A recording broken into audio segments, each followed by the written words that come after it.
Hi, this is Andrew. This is the first of two true crime story videos that I'm doing today.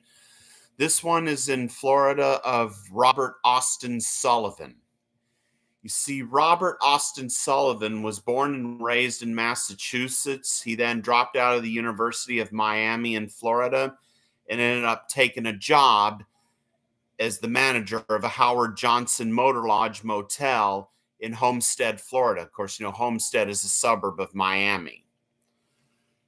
Robert Austin Sullivan was working at the Howard Johnson Motor Lodge Motel until he got fired after he was caught stealing money from there. And of course, he pled guilty to it, got 5 years probation, and was ordered to repay the $6,000 that he stole.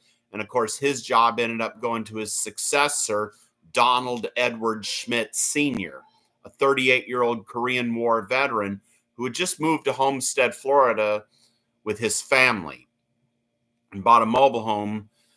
And apparently, when Donald Edward Schmidt had failed to show up to a meeting with another manager, he went to the Howard Johnson Motor Lodge Motel in Homestead to find the place dark and locked. And he also discovered that $2,750 was missing. So a missing persons report was filed for Donald Edward Schmidt Sr., and sadly, a few days later, the body of Donald Edward Schmidt Sr., 38 years old, who, as I previously mentioned, was a Korean War veteran, was found on the Tamiami Trail right next to the Florida Everglades in Homestead near Miami. As it turned out, Donald Edward Schmidt had been beaten with a tire iron and then shot 4 times in the back of the head with a 12-gauge shotgun. They were able, and apparently for Donald Edward Schmidt, his wallet, credit cards, and watch were found missing, and his hands were found tied with tape. And they decided to trace the spending of Donald Edward Schmidt Sr.'s credit cards, and luckily, they were traced to that of Robert Austin Sullivan, because Donald Edward Schmidt Sr.'s wallet, credit cards, watch, the tape that was used to bound Schmidt's hands, along with the murder weapon, were all found in Robert Austin Sullivan's possession. And as a result, Robert Austin Sullivan and his accomplice, Reed McLaughlin, were eventually arrested and brought in for interrogation.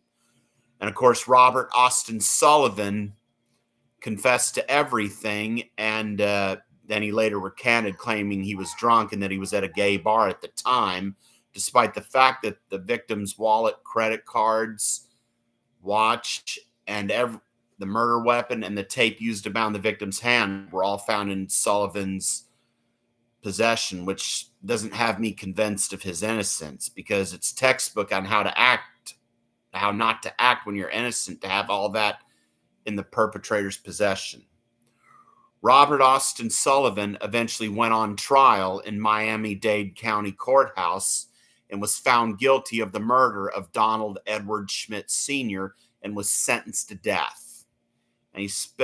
And finally, despite pleas from Pope John Paul II, clemency was denied by Governor Bob Graham.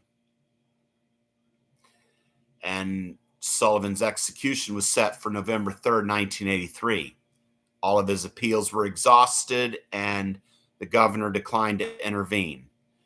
And for Sullivan, his last meal consisted of steak, French fries, fresh strawberries, and a glass of milk.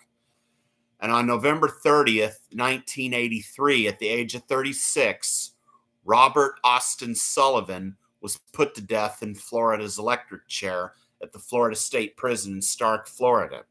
He had proclaimed his innocence claimed he was innocent to the end, but from what I've seen, it's textbook on how not to act when you're innocent. And having all of what belonged in the victim in his possession is not how to act when one claims to be innocent. Well, hope you enjoy this video and let me know what you think. Thanks.